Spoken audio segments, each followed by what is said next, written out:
Hello everyone, उम्मीद करता हूँ आप सभी लोग अच्छे होंगे। लास्ट टाइम हमने जो पॉलिटी शुरू की थी उसमें मैं आपके लिए 2 वीडियो अपलोड कर चुका हूँ। उसमें हमने मौलिक अधिकार और नीति निर्देशक तत्व तक पढ़ लिया था। तो आज उससे आगे बढ़ते हैं और पॉलिटी में शुरू करते हैं। पॉलिटी में जो नीति निर्देशक के बाद है वो आते हैं क्या, मौलिक कर्तव्य। मौलिक कर्तव्य कौन से भाग में है संविधान के? संविधान के भाग 4 का में, यानी कि 4A। कौन से आर्टिकल में? आर्टिकल 51। इसे कैसे लगाया गया? इन्हें सरदार स्वर्ण सिंह समिति के अनुसार 42वें संशोधन 1976 के द्वारा लगाया गया। मतलब कोई सरदार स्वर्ण सिंह थी, कोई कमेटी बनाई गई, उसके अध्यक्ष कौन थे? सरदार स्वर्ण सिंह। उन्होंने सुझाव दिया कि भाई जहाँ हमने जनता को अधिकार दिए वहीं साथ में हमें कुछ कर्तव्य भी जोड़ने चाहिए। तो उन्हीं का अनुशंसा पर भाग 4 का में आर्टिकल 51 में मौलिक कर्तव्य जोड़े गए। ये लिए कहाँ से गए थे? ये लिए गए थे रशिया से। कहाँ से लिए गए थे? रशिया से। कुल 11 मौलिक अधिकार हैं, कर्तव्य। कुल मिलाकर कितने मौलिक कर्तव्य हैं? 11। लेकिन जब शुरुआत में लिए गए थे तो कितने थे? 10। अब अगर 10 थे तो फिर 11वां कौन सा आया? 11वां क्या आया? माता पिता या संरक्षक द्वारा 6 वर्ष से 14 वर्ष के बच्चे को अनिवार्य शिक्षा देना। ये क्या आया? मौलिक कर्तव्य। ये कब जोड़ा गया? 86वें संशोधन से। ये कब जोड़ा गया? 86वें संशोधन से 2002 में। अब यही जो है पूरा का पूरा सेक्शन अलग भी बन जाता है क्या? Right to education. Right to education क्या है? अनिवार्य शिक्षा। 86वां संशोधन 2002। मौलिक अधिकार कौन सा है? ये मौलिक अधिकार भी है। कौन सा? 21A। और आर्टिकल 45 के अनुसार ये राज्य के नीति निर्देशक तत्वों में भी है। राज्यों का कर्तव्य भी है कि 6 से 14 वर्ष के जो बच्चे हैं उन्हें क्या मिले? अनिवार्य शिक्षा मिले। आगे बढ़ते हैं। मौलिक कर्तव्य के बाद आता है संघीय कार्यपालिका। क्या आती है? संघीय कार्यपालिका। ये कहाँ से कहाँ तक है? ये कौन सा भाग है पहले तो हम ये समझते हैं। ये भाग कौन सा है? 5। कहाँ से कहाँ तक? 52 से लेके 151 तक। कहाँ से कहाँ तक? 52 से लेके 151 तक। आप अगर मेरे किसी व्हाट्सएप ग्रुप में जुड़ना चाहते हैं तो इस नंबर पर मुझे मैसेज कर सकते हैं। और ये मेरा नाम है प्रिंस जैन। आप मुझे अपना व्हाट्सएप कर सकते हैं, मैं आपको एक ग्रुप में ऐड कर लूँगा ताकि हम अपना प्रैक्टिस सेशन भी कंटिन्यू रख सकें। चलिए, इसमें क्या क्या आता है समझते हैं। सबसे पहला आता है राष्ट्रपति। राष्ट्रपति कौन सा आर्टिकल में दिया गया है? बहुत इंपॉर्टेंट पूछता है डायरेक्ट। आर्टिकल कौन से दिया गया है? 52। क्या क्या दिया गया राष्ट्रपति के बारे में? राष्ट्रपति देश का संवैधानिक प्रधान होगा। कहने का मतलब, संवैधानिक प्रधान का मतलब सर्वोच्च। क्या होगा? सर्वोच्च, सबसे बड़ा यही होगा। जितने भी हमारे देश में काम होंगे, कानून होंगे या कुछ भी होगा, वो सब किसके अनुसार होंगे? राष्ट्रपति के नाम से होंगे कि भाई राष्ट्रपति ने ऐसा कहा है करने के लिए। ठीक है। हमारे देश में सबसे बड़ा व्यक्ति कौन माना जाएगा? राष्ट्रपति। राष्ट्रपति भारत का प्रथम नागरिक होगा, फर्स्ट सिटीजन। ये क्या होगा? फर्स्ट सिटीजन, प्रथम नागरिक। नेक्स्ट समझते हैं, आगे बढ़ते हैं। इसमें आर्टिकल 53। आर्टिकल कौन सा? 53। इसके अकॉर्डिंग कार्यपालिका की शक्ति राष्ट्रपति में होगी। जितने भी हमारे देश में IAS IPS और अधिकारी काम करते हैं ना, वे सब किसके अंडर आते हैं? राष्ट्रपति के। जितने भी एग्जीक्यूटिव्स या ऑफिसर समझ सकते हैं हम अपनी लैंग्वेज में अगर समझे, जितने भी ऑफिसर्स आते हैं वो सिर्फ किसके अंतर्गत आते हैं? राष्ट्रपति के। भारत में संसदीय व्यवस्था है। हमारे यहाँ पर कौन सी शासन प्रणाली है? संसदीय। अब संसदीय में क्या होता है? जो मंत्री परिषद है। मंत्री परिषद अभी हमने समझेंगे आगे चल के कि प्रधानमंत्री और मंत्री ये सब क्या होते हैं। जो मंत्री परिषद है वह किसके प्रति उत्तरदायी होता है? लोकसभा के प्रति उत्तरदायी होता है। किसके प्रति उत्तरदायी होता है? लोकसभा के प्रति उत्तरदायी होता है। वास्तविक शक्ति किसके पास होती है? प्रधानमंत्री और मंत्रिमंडल। जो हमारा राष्ट्रपति है ना, ये राष्ट्रपति के पास कोई पावर नहीं होती, कोई फैसले नहीं ले सकता। फैसले कौन से लेता है? जो भी प्रधानमंत्री और मंत्रिमंडल इससे कहते हैं ये मान लेता है। जो भी प्रधानमंत्री और मंत्रिमंडल इससे कहते हैं वह ये कर देता है। सिंपल। अगला आर्टिकल आते हैं। आर्टिकल 74 के 1 पार्ट में क्या कहा गया है? 74 1 पार्ट 42वें तथा 44वें संशोधन के अनुसार राष्ट्रपति मंत्री परिषद की सलाह मानने के लिए बाध्य है। वही बात जो अभी मैंने ऊपर बताई कि जो भी मंत्री परिषद कह देगा वो राष्ट्रपति को क्या करना पड़ेगा? करना पड़ेगा। ये अच्छा है ना, बेचारे के पास कोई पावर भी नहीं और कहने के लिए सबसे बड़ा भी है। आगे आते हैं, राष्ट्रपति सभी सेनाओं का, हमारे यहाँ पर जितनी भी सेनाएं हैं उन सबका सर्वोच्च कमांडर, सुप्रीम कमांडर कौन है? राष्ट्रपति, या कमांडर इन, जो चीफ है वो कौन है? राष्ट्रपति। अब समझते हैं इसकी योग्यता। अब भाई राष्ट्रपति के बारे में हमने समझ लिया, पावर है, ये है, ये है। अब एक बार इसकी योग्यता भी समझें। योग्यता किस किस कौन सा आर्टिकल में दी गई है? 58 कि भाई अगर किसी को राष्ट्रपति बनना है तो उसमें क्या क्या योग्यताएं होनी चाहिए। पहला, वह भारत का नागरिक हो। सिंपल सी बात। अब ऐसा तो है नहीं कि दूसरे देश के व्यक्ति को हम भारत का राष्ट्रपति बना देंगे। दूसरा, कम से कम उसकी आयु कितनी हो चुकी हो? 35 वर्ष। यानी कि जो कम से कम आयु है कितनी हो? 35 वर्ष। अधिकतम कितनी होनी चाहिए? कोई नहीं। यानी कि यहाँ पर सरकारी नौकरी करने वालों की तो फिक्स है भाई कि 60 साल 65 साल, लेकिन जो सरकार चलाते हैं उनकी कोई आयु फिक्स नहीं है। राष्ट्रपति की कोई मैक्सिमम आयु नहीं है, कितना भी बूढ़ा व्यक्ति हमारा राष्ट्रपति बन सकता है। वह लोकसभा का चुनाव लड़ सकता हो, कहने का मतलब उसके पास कोई लाभ का पद नहीं हो। जो भी लोकसभा का चुनाव लड़ने के लिए योग्यता चाहिए होती है वो सब होनी चाहिए। वह किसी के लाभ के पद पर ना हो, मतलब किसी सरकारी नौकरी वगैरह पर ना हो। निर्वाचन यानी कि इलेक्शन, हमारे यहाँ पर क्या होता है? राष्ट्रपति का इलेक्शन होता है। इसीलिए हमारे देश को क्या कहा जाता है? गणराज्य कहा जाता है, रिपब्लिक। जहाँ पर भी राष्ट्रपति का चुनाव होता है वो क्या होता है? रिपब्लिक। इसका मतलब यहाँ पर जो राष्ट्रपति है वो वंशानुगत नहीं है। ऐसा नहीं है कि राष्ट्रपति का बेटा ही राष्ट्रपति बनेगा, नहीं। यहाँ पर क्या होता है? इलेक्शन होता है। चलिए, निर्वाचन इलेक्शन में कैसे समझते हैं? इलेक्शन कौन सा आर्टिकल में दिया गया है? 54। निर्वाचन में राज्यसभा, लोकसभा तथा राज्यों की विधानसभाओं के निर्वाचित सदस्य भाग लेते हैं। कौन कौन? राज्यसभा, लोकसभा और राज्यों की विधानसभा के निर्वाचित सदस्य। निर्वाचित का मतलब इलेक्टेड, जिन्हें जनता ने चुना हो, जनता द्वारा चुने गए हों। ठीक है, ऐसा है ना। हम जानते हैं कि थोड़ा बहुत तो हम जानते ही हैं कि कुछ लोग राष्ट्रपति के द्वारा भी बनाए जाते हैं, मंत्री वगैरह। राज्यसभा में 12 करता है, लोकसभा में 2 व्यक्तियों को मनोनीत करता है। वे नहीं कर सकते। कौन से वाले कर सकते हैं? सिर्फ इलेक्टेड। नेक्स्ट, और कौन कौन कर सकता है वोटिंग? निर्वाचन में दिल्ली तथा पुदुचेरी विधानसभा के निर्वाचित सदस्य है। भाई हम जानते हैं दिल्ली में और पुदुचेरी में क्या है? विधानसभा है, चीफ मिनिस्टर है। तो वहाँ के जो निर्वाचित सदस्य हैं वे भी क्या कर सकते हैं? वोटिंग कर सकते हैं। पॉइंट इतना क्लियर है? कौन से?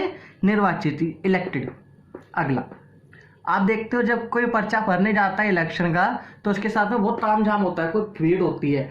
तो भाई राष्ट्रपति के टाइम पे भी बहुत सारी भीड़ चाहिए। कितनी चाहिए? कम से कम 50 तो होने चाहिए प्रस्तावक और 50 होने चाहिए अनुमोदक। प्रस्तावक मतलब कि उसकी गारंटी लेंगे, भाई साइन करेंगे उसके नाम से।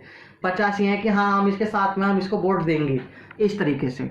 तो 50 प्रस्तावक और 50 ही क्या होने चाहिए? अनुमोदक। नेक्स्ट, इसकी जो प्रणाली है, बहुत पूछता भी पेपर में, इसकी जो प्रणाली है राष्ट्रपति चुनाव की वह क्या है? निर्वाचन समानुपातिक प्रतिनिधित्व प्रणाली तथा एकल संक्रमणीय मत पद्धति के द्वारा होता है। जो इलेक्शन है कौन सी पद्धति के द्वारा होता है? समानुपातिक प्रतिनिधित्व प्रणाली तथा एकल संक्रमणीय मत पद्धति। कौन सा आर्टिकल में दी गई है ये? 55। कौन से में दी गई है? 55 में। एक व्यक्ति कितनी ही बार राष्ट्रपति बन सकता है? ऐसा नहीं है कि एक बार बन गया तो दोबारा नहीं बन सकता। अमेरिका में ऐसा है कि 2 बार बन गए, 2 से ज़्यादा नहीं बन सकते। लेकिन इंडिया में क्या है? एक व्यक्ति कितनी बार भी प्रधानमंत्री, राष्ट्रपति ये सब बन सकता है। नेक्स्ट, अब मान लो चुनाव में कोई धांधली होगी, किसी को लग रहा है कि नहीं भाई वोटिंग कुछ गलत होगी, दोबारा होनी चाहिए या होनी चाहिए। निर्वाचन में कोई भी विवाद होने पर सुप्रीम कोर्ट निर्णय करता है। उसका जो निपटारा है वो कौन करता है? Supreme court.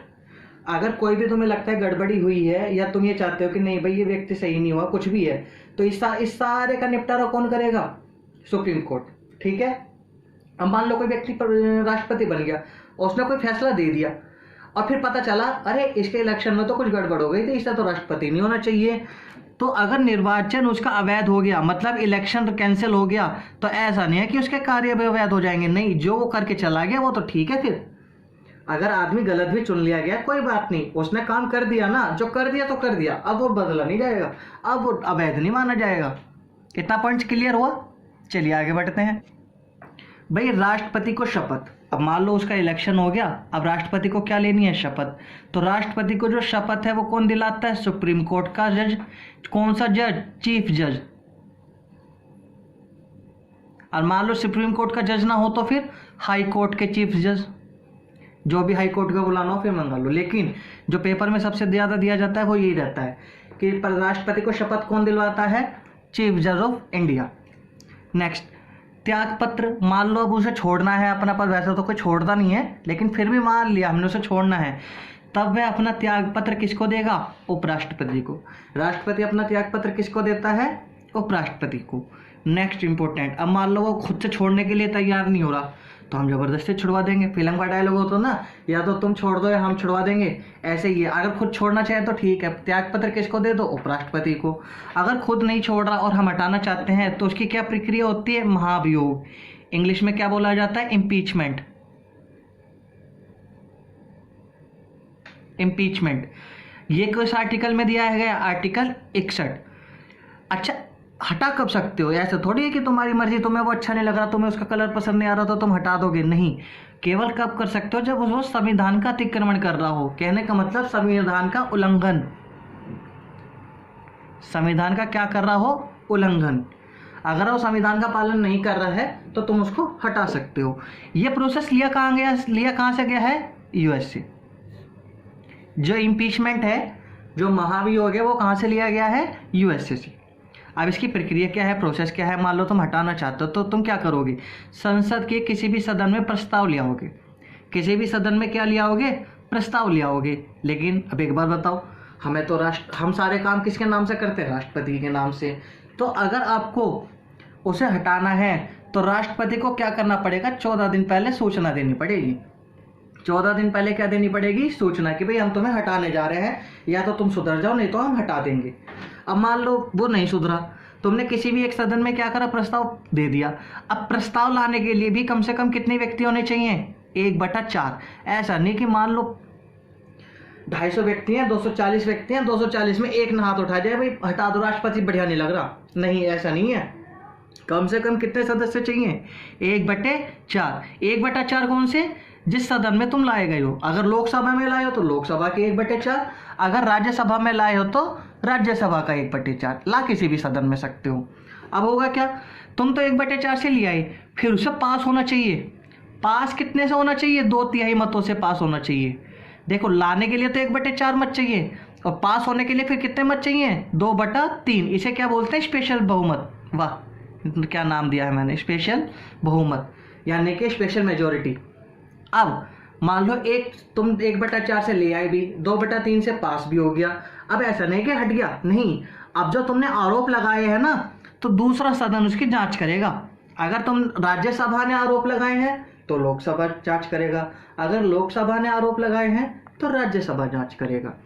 और फिर जब दोनों सदन 2/3 मतों से पारित कर देते हैं, तब क्या होता है? राष्ट्रपति हट जाता है। मान लो दोनों ने ही 2/3 से कह दिया कि भाई नहीं, ये राष्ट्रपति सही नहीं है, इसे हटाओ, तो वो क्या होगा? राष्ट्रपति हट जाएगा। अब राष्ट्रपति तो तुमने हटा दिया, तो इलेक्शन भी होने चाहिए, दोबारा से चुनना पड़ेगा। तो याद रखना, राष्ट्रपति चुनाव पद रिक्ति के कितने महीने के अंदर हो जाना चाहिए? 6 महीने के अंदर। राष्ट्रपति का पद 6 महीने से अधिक खाली नहीं रह सकता। क्लियर है इतना? और मान लो फिलहाल 6 महीने तक तो खाली रह सकता है ना, तो कोई तो काम करने वाला चाहिए वहां पे। अगर राष्ट्रपति ना हो तो उसकी जगह कौन काम करेगा? उपराष्ट्रपति। अगर राष्ट्रपति ना हो तो उपराष्ट्रपति। उपराष्ट्रपति भी ना हो तो सुप्रीम कोर्ट के चीफ जज। सुप्रीम कोर्ट के चीफ जज। और मान लो सुप्रीम कोर्ट का चीफ जज भी ना हो, है ना, होता है ना फिल्मों में ऐसा, ये हो तो ये भी ना हो, तो ये हो तो ये भी ना हो, तो अगर कुछ नहीं हो तो ठीक है, सुप्रीम कोर्ट का जो सबसे बड़ा जज होगा ना, वरिष्ठ जज, बूढ़ा जज, वरिष्ठ, उसे बना देंगे। लो, झंझट ही खत्म। कोई तो होगा, किसी उम्र का तो होगा, बस जो सबसे बड़ा जज होगा फिर वही बन जाएगा। लेकिन राष्ट्रपति की जगह उपराष्ट्रपति, उपराष्ट्रपति की जगह सुप्रीम कोर्ट का जज, और सुप्रीम कोर्ट के बाद ये है, तो राष्ट्रपति की जगह कौन लेगा? उपराष्ट्रपति। उपराष्ट्रपति नहीं है तो सुप्रीम कोर्ट का जज। ऑप्शन पे डिपेंड करता है। अब राष्ट्रपति बन गया तो वो किसी को नियुक्तियां तो करेगा, किसी को नौकरी तो देगा। किस किस को नौकरी देगा? प्रधानमंत्री की नियुक्ति करेगा, मंत्रियों की नियुक्ति करेगा, जज, कौन कौन से जज? सुप्रीम कोर्ट के जज और हाई कोर्ट के जज कौन नियुक्त करेगा? राष्ट्रपति। सीएजी, राज्यपाल, चुनाव आयुक्त और उसके सदस्य कौन नियुक्त करेगा? राष्ट्रपति।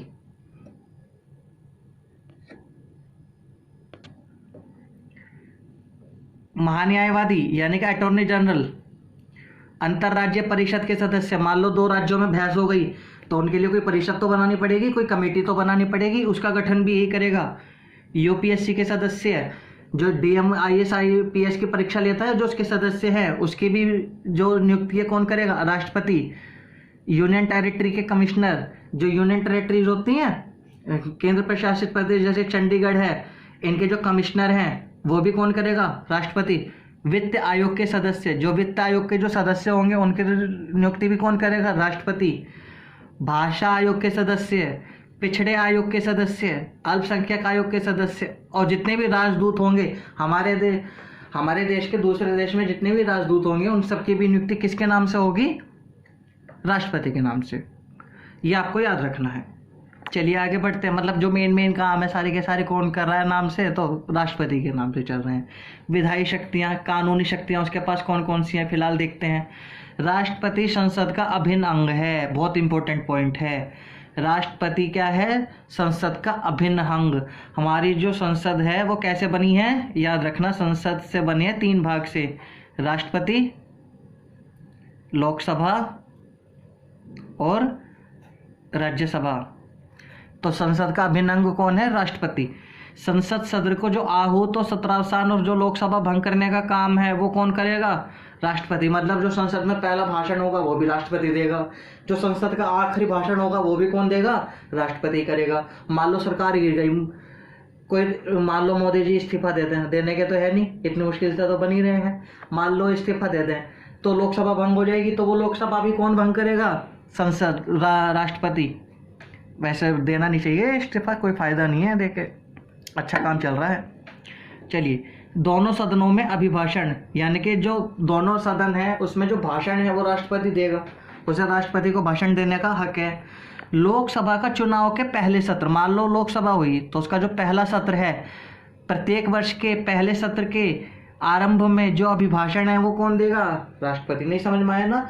नई लोकसभा बनी, ठीक है, उसमें नए नए सदस्य हैं, प्यारे प्यारे से नए नए आए, तो उन सबको इंट्रोडक्शन, जो राज्यसभा और केंद्र सभा मतलब जो पूरा देश का जो भाषण है वो सबसे पहला भाषण कौन देगा? राष्ट्रपति। साल के पहले सत्र में जो पहला भाषण होगा वो भी कौन देगा? चलिए आगे बढ़ते हैं इसमें। और क्या क्या होता है कि संसद के द्वारा पारित विधेयक पर हस्ताक्षर करने के बाद ही कोई कानून बनता है। मतलब लोकसभा ने कोई विधेयक पास कर दिया, फिर राज्यसभा ने भी पास कर दिया, लेकिन जब तक राष्ट्रपति उस पर साइन नहीं करेगा वो कानून नहीं माना जाएगा। इसलिए राष्ट्रपति यहाँ पर भी इंपॉर्टेंस रखता है। अगला चलिए समझते हैं, राष्ट्रपति की पूर्वानुमति कहाँ कहाँ चाहिए, मतलब कौन सा काम बिना इसके अनुमति के शुरू भी नहीं हो सकता। राज्यों के क्षेत्र, सीमा अथवा नाम बदलने के लिए अगर आप कोई विधेयक ला रहे हैं तब क्या करना पड़ेगा? पहले राष्ट्रपति से पहले ही साइन करवाने पड़ेंगे कि जी बदलने क्या, पहले उससे परमिशन लेनी पड़ेगी फिर बदला जाएगा। धन विधेयक, तुम रुपए खर्च करना चाहते हो, बजट लाना चाहते हो, तो पहले राष्ट्रपति से पूछना पड़ेगा कि भाई राष्ट्रपति जी पैसे खर्च कर लें क्या। जब पहले वो साइन कर देगा उसके पास धन विधेयक आएगा। तो ये कौन सा आर्टिकल में होता है? 110 में। संचित निधि को खर्च करना वही है, देश का जो पैसा इकट्ठा हुआ है उसे तुम खर्च करना चाहते हो तो क्या होगा? पहले आपको राष्ट्रपति से परमिशन लेनी पड़ेगी, उसके बाद खर्च कर पाओगे।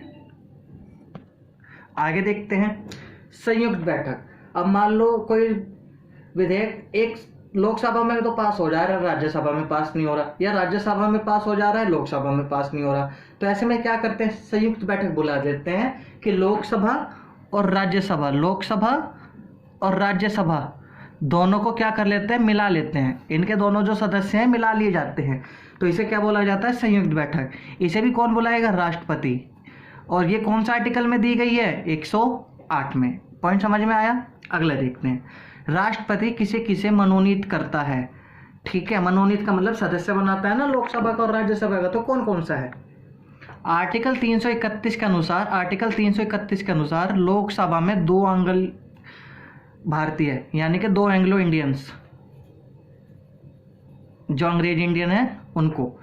आर्टिकल 83 के अनुसार राज्यसभा में 12 सदस्य है। राज्यसभा में कितने सदस्य है? 12 सदस्य। और ये दोनों ही वोटिंग में क्या करते हैं? अधिकार नहीं रखते। ये वोटिंग में नहीं रखते, अभी पीछे हमने डिस्कस किया था। अच्छा, ये जो 12 व्यक्ति सब चुने जाते हैं वो कहाँ से चुना जाते हैं? साहित्य के क्षेत्र से, पत्रकारिता के क्षेत्र से, विज्ञान के क्षेत्र से या सामाजिक कार्य के क्षेत्र से। जो सचिन तेंदुलकर है, अब इसमें खेल तो दे नहीं रखा, लेकिन सचिन तेंदुलकर तो हमारे राज्यसभा के सदस्य रहे, तो ये समाज कार्य से चुने गए। कौन से चुने गए? समाज कार्य से।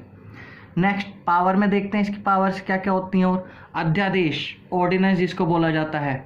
ऑर्डिनेंस क्या होता है? मान लो कोई कानून अभी संसद में पास नहीं हुआ, लेकिन उसकी बहुत ज़्यादा ज़रूरत है, तो सरकार क्या करती है? ऑर्डिनेंस ले आती है, एक लिखित आदेश ले आती है, बिना संसद के ही, बिना संसद में पास करवाए एक ऑर्डर निकाल देती है, उसे क्या बोला जाता है? अध्यादेश। ये कौन सा आर्टिकल में? 123। जैसे आपने सुना होगा 3 तलाक के ऊपर आया था। 3 तलाक क्या हो रहा था? उसमें तो पास हो नहीं रहा था अभी संसद में, तो पहली मोदी सरकार क्या लिया? 3 तलाक के खिलाफ अध्यादेश लिया, और फिर कहते हैं कि हम बाद में पास करवा लेंगे, फिलहाल इसकी ज़्यादा ज़रूरत है, इसको अध्यादेश लेके आ जाओ। एक बार अध्यादेश कितने महीने के लिए चलता है? 6 महीने के लिए। एक बार पारित अध्यादेश कितने दिनों के लिए चलता है? 6 दिनों के लिए। और मान लो अगर सत्र शुरू हो गए, संसद शुरू हो गई, फिर कितने वीक तक चलता है? 6 हफ्ते तक, संसद शुरू होने के बाद, संसद शुरू होने पर, और यह है सत्र ना होने पर। मतलब संसद ना चल रही हो तो 6 महीने तक, संसद चल रही हो तो कितने हफ्ते तक? 6 हफ्ते तक। क्लियर है इतना? राष्ट्रों के बीच में, 2 देशों के बीच में जो संधि होंगी वो किसके नाम से होंगी? राष्ट्रपति के। करने मोदी जी जाएंगे, लेकिन नाम किसका होगा? राष्ट्रपति जी का, कोविंद जी का, कि भाई ये कर रहे हैं, क्योंकि हमारे देश का जो सर्वोच्च नागरिक है, प्रधान है, वो कौन है? राष्ट्रपति। इतना पॉइंट समझ में आया? एक इसकी बहुत इंपॉर्टेंट पावर होती है क्षमादान। आर्टिकल 72 कौन सा आर्टिकल में दी गई है? 72। मृत्यु को आजीवन, आजीवन को माफ, या कुछ भी कर सकता है, जैसे भी आगे चलना चाहे। किसी की सजा कम या ज़्यादा करनी हो, सजा कम करना, ये किस में आता है? क्षमादान, आर्टिकल 72। नेक्स्ट आता है, अब मान लो राष्ट्रपति जी कोई काम कर रहे हैं, लेकिन उन्हें आइडिया नहीं लग रहा, भाई कहते हैं ना कोई आइडिया बता, कोई आइडिया बता। तो जो आइडिया है, जो सलाह है, परामर्श है, वो कौन से आर्टिकल में दिया गया है? 143। भाई इसके तहत तुम परामर्श ले सकते हो, लेकिन ले किससे सकते हो? जो सुप्रीम कोर्ट का चीफ जस्टिस है ना, उससे। अगर तुमने परामर्श लेना है, राष्ट्रपति को कोई परामर्श लेना है, तो वो किससे ले सकता है? सुप्रीम कोर्ट के चीफ जस्टिस से। इतना पॉइंट समझ में आया? देखते हैं आगे। एक इसके पावर होती है वीटो। इसके पास क्या पावर होती है? Veto power. वीटो पावर कौन सा आर्टिकल में दी गई है? 111। हमारे राष्ट्रपति के पास कौन सी पावर है? जेबी वीटो। जेबी वीटो क्या है? तुम मना तो करते नहीं, लंबे टाइम तक, लंबे समय या अनिश्चित समय, क्या बोल सकते हो? अनिश्चित समय तक कोई भी विधेयक रोक लो। अभी समझाता ना, कानून कब बनेगा? जब राष्ट्रपति उस पर साइन कर देगा। और मान लो राष्ट्रपति के पास मैंने चिट्ठी भेजी कि जिस पर साइन कर दो, और वो कर ही नहीं रहा। मैं कह रहा हूँ कर दो, वो कर ही नहीं रहा, वापिस भी नहीं दे रहा कि मैं नहीं करता, नो भी नहीं कह रहा कि मैं नहीं करता, और वो दे भी नहीं, कर भी नहीं रहा। तो इसे क्या बोला जाता है? राष्ट्रपति के बारे में कुछ इंपॉर्टेंट चीज समझते हैं जो इन सबसे हटके है। क्या क्या है? हमारे देश के जो सबसे पहले राष्ट्रपति थे वे कौन थे? डॉक्टर राजेंद्र प्रसाद। कौन थे? डॉक्टर राजेंद्र प्रसाद। वे लगातार 2 बार प्रधानमंत्री, 2 बार राष्ट्रपति रहे। वे 2 बार क्या बने? राष्ट्रपति बने। तो सबसे अधिक टाइम तक यही रहे।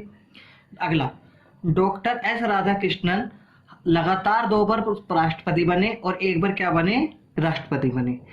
डॉक्टर एस राधाकृष्णन 2 बार क्या बने? उपराष्ट्रपति बने, और 1 बार क्या बने? राष्ट्रपति। इन्हीं के नाम, इन्हीं के जो बर्थ डेट है उस पर हम क्या बनाते हैं? Teachers day. क्या होती है? 5 सितंबर।